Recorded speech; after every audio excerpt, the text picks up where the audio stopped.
I found a short talking about if the UNSC found the brutes before the Covenant did, and I was wondering what your take on it would be.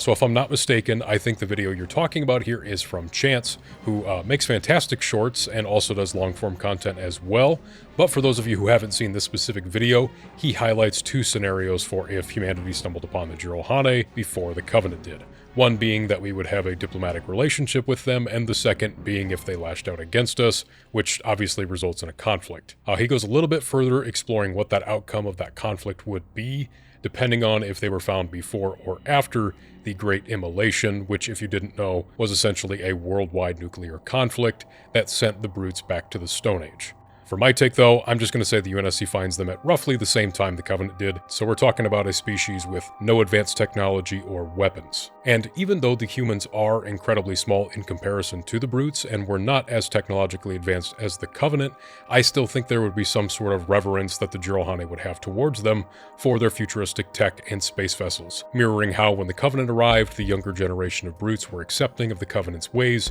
in hopes of elevating their species to a greater status again. Now, the Covenant did also have a religious element as well, and the hierarchical structure of the military made it easier for them to be sort of indoctrinated into blindly following the word of the prophets and being subservient to the Sangheili for a time, obviously, but I think in some way they would at least be willing to collaborate with humans to gain access to our tech or weaponry. Until that point, or until something changes, private human corporations or even ONI would probably want to capitalize on their species, sort of like we see in the post-war era where there's cross-species black market deals and a weapons trade. Humans would probably want unique resources, items of cultural significance, biological data, or even just unrestricted access to develop or research their homeworld of Doizak. The brutes are also these giant, strong, monkey bear humanoids, so they could probably be brought into the UNSC for some sort of specialized military group, or even be offered contract work as mercenaries as well. But if things did immediately go south and they chose violence over diplomacy, I have to agree with Chance and say that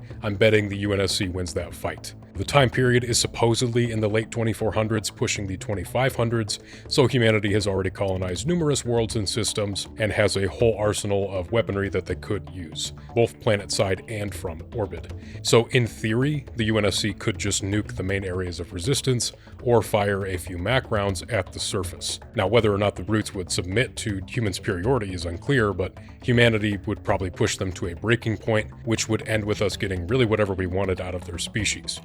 Now, that was just my take, but if you guys want to let me know what you think in the comments, that would be fantastic. And I'm going to go ahead and put a link to Chance's original video in the description. Be sure to check it out if you haven't already.